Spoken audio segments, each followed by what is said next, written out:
अस उपदेशा। कर्ण के समीप बाल जो हैं वह श्वेत हो गए हैं, मानो वह वृद्धावस्था आ गई। मन में विचार करने लगे कि अब वृद्धावस्था आ गई है, अब समय के साथ में सत्ता परिवर्तित करनी चाहिए।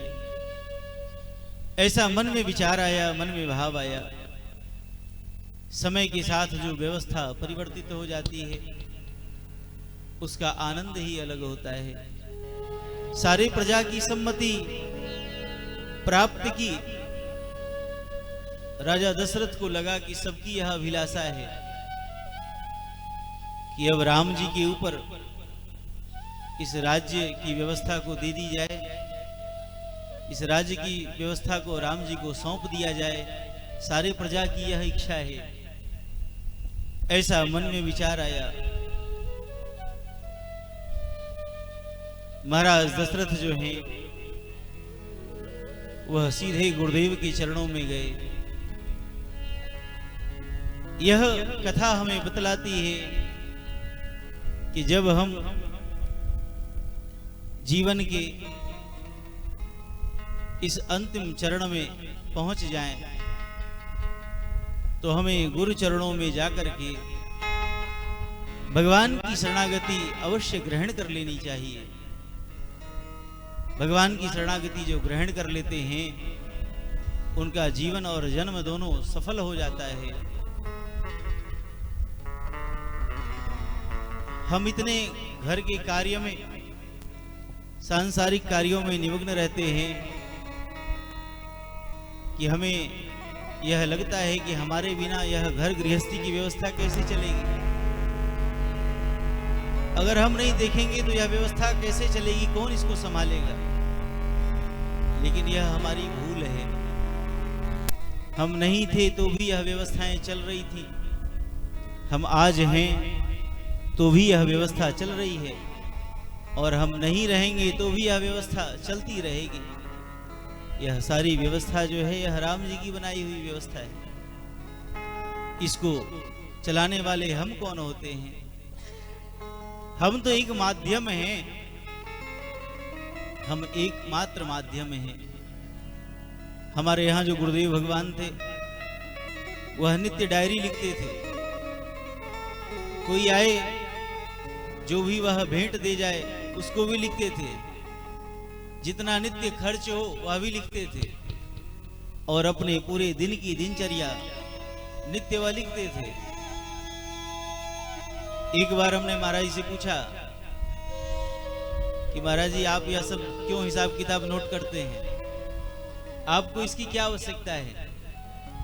आपको तो किसी को जवाब देना नहीं है, किसी को हिसाब देना नहीं है। तो गुरुदेव भगवान जो है वह मुस्कुराने लगे। उन्होंने कहा क्यों नहीं जवाब देना है, हम इसको नोट करते हैं, साल भर का सारा हिसाब किताब इकट्ठा करते हैं, और वर्ष के अंत में भगवान के चरणों में बैठ करके हम भगवान को सुनाते हैं कि हे प्रभु आपकी सेवा में इतना आया, आपकी सेवा में इतना लगा। यह सब हम ठाकुर जी को सुनाते हैं। हमने कहा अच्छा। तो महाराज जी कहने लगे देखो बच्चा, अगर हम अपने आप को मालिक समझेंगे तो दुखी होंगे। किसी भी मुनाफे में और घाटे में सुख और दुख तो मालिक को होता है। हम तो मुनीम हैं, जो भी हिसाब किताब आया वह बना करके ठाकुर जी को दे दिया। अब चाहे घाटा हो चाहे मुनाफा हो, मुनीम को ना घाटे का दुख है और ना मुनाफे की प्रसन्नता है। उसको तो रोटी से मतलब है, भोजन मिला, भजन किया, बस इतना ही से हमको मतलब है। यह संतों की दृष्टि है, यह महात्माओं की दृष्टि है। हमें लगता है कि हमारे बिना घर गृहस्थी की, परिवार की व्यवस्था कैसे चलेगी, तो यह हमारी मूर्खता है। लोग इतने आसक्त हो जाते हैं कि एक कथा आती है कि एक बार श्री नारद जी महाराज घूमते हुए जा रहे थे। एक बूढ़ा किसान, घर में तो कुछ काम धाम उससे होता नहीं था, तो घर वालों ने कहा कुछ नहीं तुमसे होता है तो खेत पर जाकर के रखवाली ही किया करो। तो खेत पर रखवाली कर रहा था वह। नारद जी महाराज पहुंच गए। नारद जी ने कहा कि अरे बूढ़े आदमी, भजन क्यों नहीं करते हो, सत्संग कीर्तन क्यों नहीं करते हो।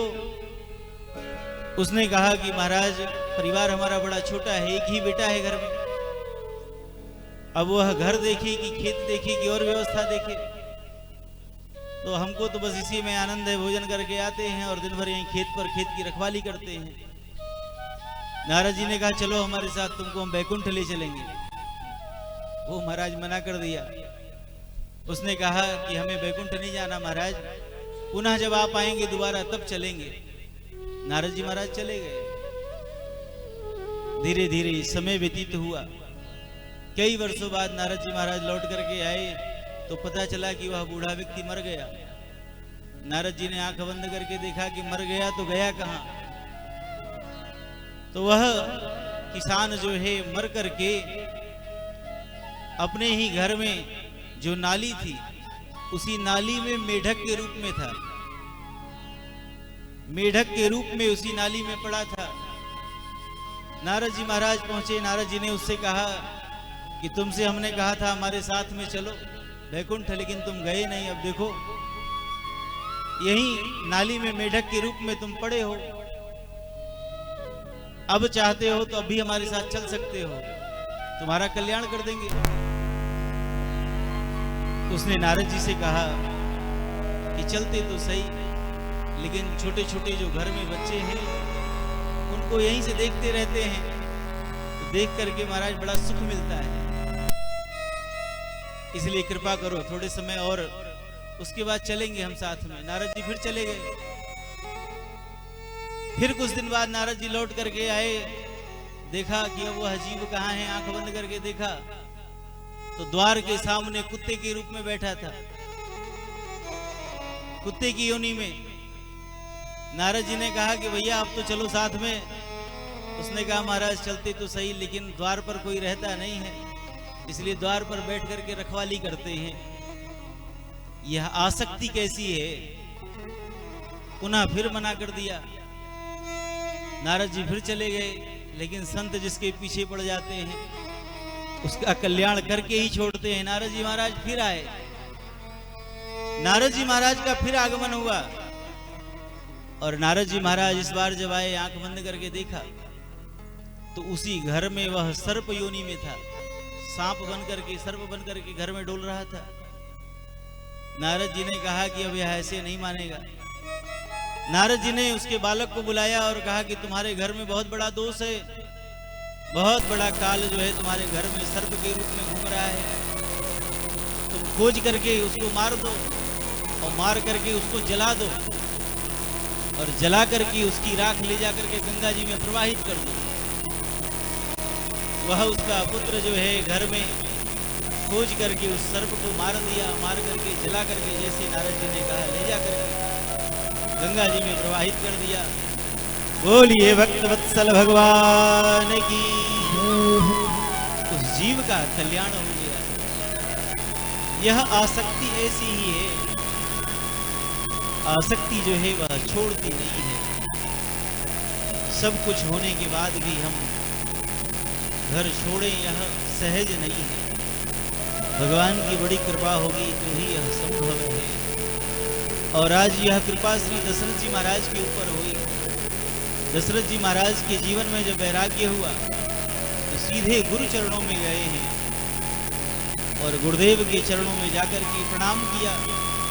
और प्रणाम करके श्री दशरथ जी महाराज कितनी सुंदर बात कहते हैं, जे गुरु चरण रेणु सिर धरहि, जे गुरु चरण रेणु सिर धरहि, दिव्यनु सकल विभव बस करहि, तेजनु सकल विभव बस करहि, मोहि समयहु अनुभयहु न दूजे, सब पायो रज पावनि पूजे, मोहि समयहु अनुभयहु न दूजे, सब पायो रज पावनि पूजे। दूजे। श्री राम जय राम जय जय राम। श्री राम जय राम जय जय राम। श्री राम जय राम जय जय राम। श्री राम जय राम जय जय राम। श्री राम जय राम जय जय राम। श्री राम जय राम जय जय। श्री राम जय राम जय जय राम। श्री राम जय राम जय जय। ओ श्री राम जय राम जय जय राम। श्री राम जय राम जय राम। बोलिए भक्तवत्सल भगवान की जय हो। श्री दशरथ जी महाराज गुरुदेव वशिष्ठ के चरणों में जाकर के प्रणाम किए और कहते हैं, गुरुदेव जे गुरु चरण रेणु सिर धरहि, तेजनु सकल विभव वश करहि। जो गुरुदेव के चरण रज को अपने मस्तक पर धारण करते हैं, वह तीनों लोकों के समस्त वैभव को अपने वश में कर लेते हैं। और इसका प्रत्यक्ष उदाहरण कोई और नहीं, मैं स्वयं हूं। मोहि समय अनुभयऊ न दूजे, सब पायऊ रज पावनी पूजे।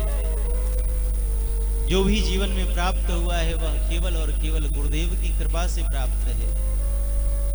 बोलिए सद्गुरुदेव भगवान की जय हो। जीवन में जो भी प्राप्त है, अगर हम कृपा के रूप में उसका दर्शन करते हैं तो हमारा जीवन जो है वह निरभिमानी होगा। और अगर जो भी हमारे पास में है उसको हम अपना पुरुषार्थ मानते हैं तो उसमें अभिमान आ जाएगा। इसलिए जो भी कुछ प्राप्त है वह केवल और केवल भगवान की कृपा से प्राप्त है।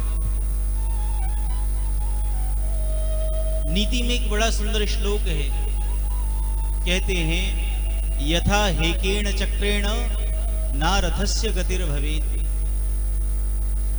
एक पहिया से रथ नहीं चलता है, रथ को चलाने के लिए दो पहिया। एक पहिया क्या है? कर्म का, और दूसरा पहिया क्या है? भाग्य का। तो कर्म हम कर रहे हैं वह हमको पता है, लेकिन भाग्य क्या है? भाग्य कुछ और नहीं, बस भगवान की कृपा ही है। भगवान की कृपा, गुरुजनों की कृपा, हमारी जो भक्ति है वही भाग्य है। वैसे शास्त्र तो कहता है कि पूर्व जन्म कृतम कर्म तद भाग्यम यदि कथ्यते। पूर्व जन्म में हमने जैसा कर्म किया वही आज का भाग्य है। लेकिन पूर्व जन्म में हमने क्या कर्म किया या तो किसी को नहीं पता। तो भगवान की कृपा का अनुभव करने के लिए भगवत भक्ति करें, गुरु चरणों का, संत चरणों का आश्रय ग्रहण करें। दशरथ जी महाराज ने गुरु चरणों में जाकर के प्रार्थना की है, गुरुदेव समस्त प्रजा की इच्छा है कि श्री राम को युवराज के पद पर नियुक्त किया जाए। हे गुरुदेव, आपकी क्या आज्ञा है? यह सुनकर के श्री वशिष्ठ जी महाराज जो हैं बड़े प्रसन्न हुए। राजन, तुम्हारे मन में जो विचार है वह बहुत उत्तम है। गुरुदेव आप आज्ञा करें। हे गुरुदेव, बेगी विलंब न करिय नृप, साजिय सबोई समाज। सुदिन सुमंगल तबहि जब, राम होय जुबराज। दशरथ जी महाराज ने कहा कि गुरुदेव आप कृपा करके कोई बढ़िया मंगल मुहूर्त निकालिए। उस दिव्य मंगल मुहूर्त में हम राम को युवराज पद पर प्रतिष्ठित करें। अब तो वशिष्ठ जी महाराज जो है यहाँ फंस गए। वशिष्ठ जी महाराज तो त्रिकालज्ञ हैं, उनको सब पता है। यह योग तो 14 वर्ष के बाद बन रहा है, अभी मुहूर्त कैसे निकाला जाए। तो वहां वशिष्ठ जी महाराज ने इस सुंदर सूत्र का प्रयोग किया कि हे राजन, सुदिन सुमंगल तब ही जब, राम होई जुबराज। वही दिन सुंदर है, जब चाहो तभी श्री रामभद्र का मंगल तुम राज्याभिषेक कर दो। और यह सुनकर के बड़े प्रसन्न हुए। आज ही श्री राम को राजगद्दी पर बिठा दो। दशरथ जी महाराज बड़े प्रसन्न। दशरथ जी महाराज आए हैं और यह सूचना तो सारे नगर में फैल गई। यत्र तत्र सर्वत्र जो है यह सूचना फैल गई कि हमारे श्री राम जो हैं वह युवराज के पद पर अभिषिक्त होने वाले हैं। श्री गुरुदेव भगवान जो हैं वह राम जी के निकट में आए हैं। जैसे राम जी को पता चला कि गुरुदेव भगवान आए हैं, राम जी चरणों में प्रणाम किए। सेवक सदन स्वामी आगमनु, मंगल मूल अमंगल दमनु। बड़े प्रसन्न हुए हैं। गुरुदेव भगवान ने राम जी को मंगल आशीर्वाद दिया है, मंगल उपदेश दिया है। कहते हैं कि हे राम, तुम आज बड़े संयम से रहना। राम करहु सब संयम आजू, जौ विधि कुशल निवाहे काजू। यहां बीच में लेकिन लगा दिया, किंतु परंतु लगा दिया। हे राम, आज तुम बड़े संयम से रात्रि विश्राम करना। जो विधि कुशल निवाहे काजू। जो विधाता आज की रात्रि कुशलता से बिता दिए तो कल तुम्हारा राज्याभिषेक होगा। गुरुदेव भगवान मानो संकेत कर गए और राम जी ने आंख बंद करके देवताओं का ध्यान किया। तुम सब क्या कर रहे हो? अरे हम राजगद्दी पर बैठ जाएंगे तो फिर देवों का कार्य कैसे सिद्ध होगा? देवता जो हैं वह सब सरस्वती माता के पास में गए हैं। सरस्वती माता के पास में जाकर के सबने निवेदन किया कि हे माँ, आप ही कोई कृपा करो। विपत्ति हमारी बिलो की बड़ी, माँ तो करिए सोइया। राम जाहि बन राजु तजी, कोई सकल सुर का। देवताओं ने सरस्वती मैया के पास में जाकर के निवेदन किया। सरस्वती मैया ने बहुत फटकारा है देवताओं को। ऊंच निवास नीच करतूती, देख ही न सकहीं पराई विभूति। स्वर्ग में निवास करके और इतनी तुच्छ सोच रखते हो, यह आनंद तुमसे देखा नहीं जा रहा है।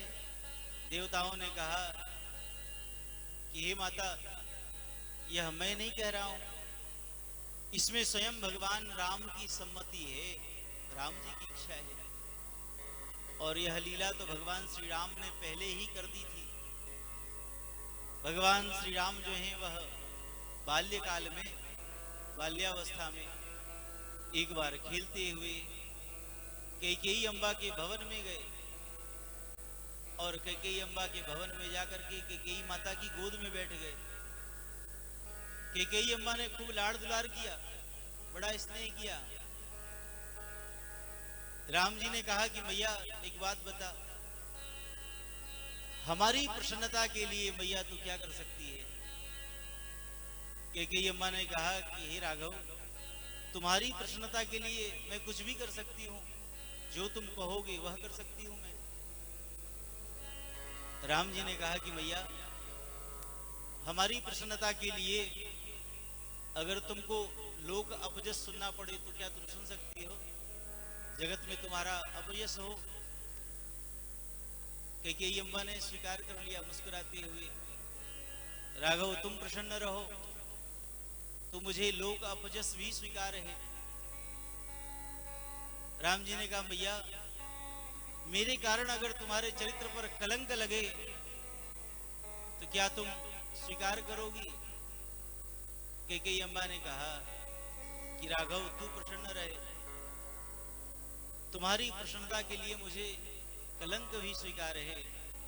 और तीसरी बात राम जी ने बड़ी विचित्र कही। राम जी ने कहा कि मैया, मेरी प्रसन्नता के लिए अगर तुम्हें वैधव्य जीवन देखना पड़े तो क्या मात उसको भी स्वीकार कर सकती है? कैकेयी अम्बा की आंखों में अश्रुबिंदु निर्झरित होने लगा, नेत्र अश्रुओं से भर गए और अश्रुबिंदु भर करके कैकेयी अम्बा कह रही हैं कि राघव तू प्रसन्न रहे तो मुझे अपने जीवन में वैधव्य भी स्वीकार है।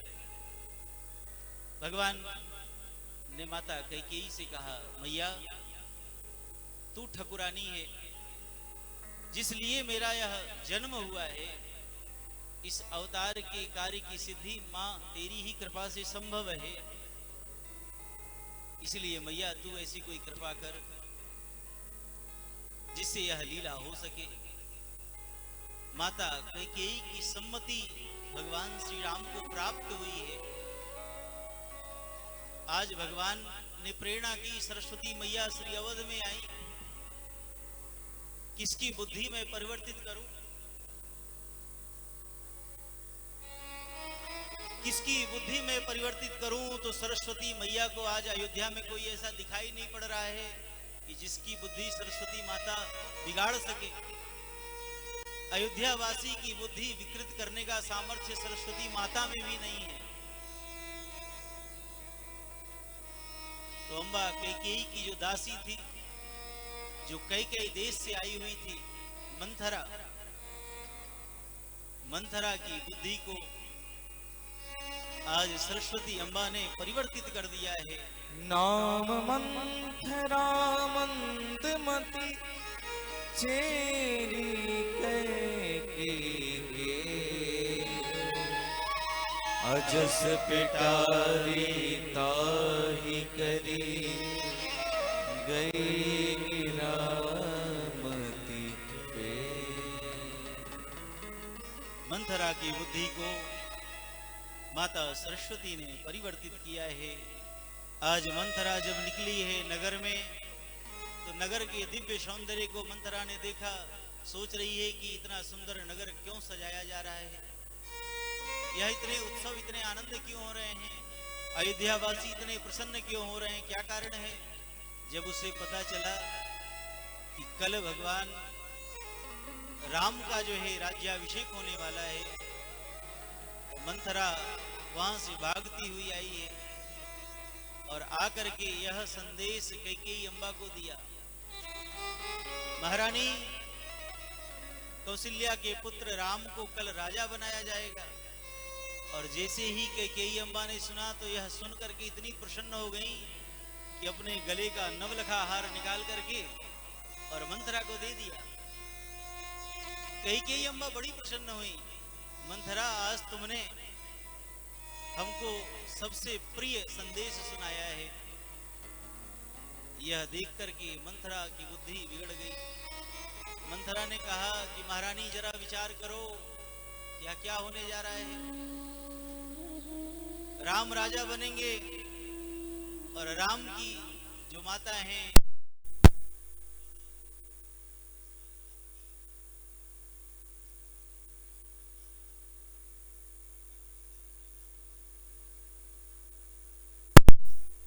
करेगा, तुम्हारी कौन सी प्रतिष्ठा रह जाएगी? मेरी इच्छा है कि तुम भरत के लिए राजगद्दी मांगो महाराज से। राजगद्दी के पद पर तो भरत ही अभिषिक्त होने योग्य हैं। और मंथरा ने ऐसा महाराज विवेक दिया है कि कैकेयी माता की मति जो है वह बदल गई। कैकेयी माता जो है वह मन में विचार करने लगी कि ऐसा कौन सा उपक्रम करें कि जिससे यह लीला परिवर्तित हो। भगवान श्री राम के दिए हुए वचन कैकेयी अम्बा को याद आ गए और कैकेयी अम्बा जो है वह कोप भवन में जाकर के बैठ गए। राजा दशरथ बड़े प्रसन्न, कल राम जी राजा बनेंगे, यह प्रसन्नता लेकर के महाराज दशरथ आए हैं राजमहल में। कैकेयी के पास जाना चाहते थे कि सबसे पहले संदेश कैकेयी को सुनाऊं। वहां पहुंचे तो पता चला कि कैकेयी अम्बा जो है वह कोप भवन में है। क्या कारण है? कैकेयी के समीप गए हैं महाराज दशरथ, और महाराज दशरथ ने जाकर के कहा, देवी तुम्हारे कोप का कारण क्या है? क्या कारण है कि तुम आज इतनी दुखी हो? बार बार कहराओ सुमुखी सुलोचनी पिक बचनी, कारण मोहि सुना गजगामिनी निज कोप कर। हे देवी तुम्हारे कोप का कारण क्या है? किसने तुम्हारा अहित किया है? तुम आदेश करो, किस रंग को राजा बना दूं, किस राजा को रंग बना दूं। देवी तुम्हारे कहने की देर है। आज मैं बहुत प्रसन्न हूं, पता है राम जो हैं वह कल राजगद्दी पर बैठने वाले हैं। देवी इतना मैं प्रसन्न हूं कि जो चाहो तुम हमसे मांग लो। कैकेयी बोल पड़ी है, मांगू मांगू पे कहूं पिय, कबहु न देहु न ले, देन कहो वरदान दुई, तेउ पावत संदेह। हे राजन, बार बार आप कहते हैं जो चाहो मांग लो, जो चाहो मांग लो, लेकिन पहले से जो 2 वरदान आप देने के लिए हमसे कहे थे, अभी तक वही 2 वरदान शेष हैं। पहले आप उन्हीं वरदान को पूर्ण करें। माता कैकेयी जो हैं, इनको दुर्वासा ऋषि का आशीर्वाद प्राप्त था।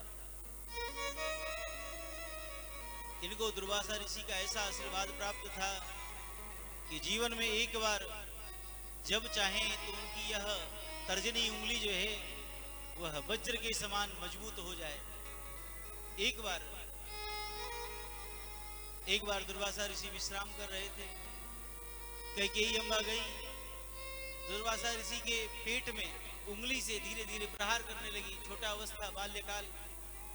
दुर्वासा ऋषि कुपित हो गए। दुर्वासा ऋषि ने क्रोधित होकर के कहा कि तुम्हारी उंगली जो है वह वज्र की हो जाए।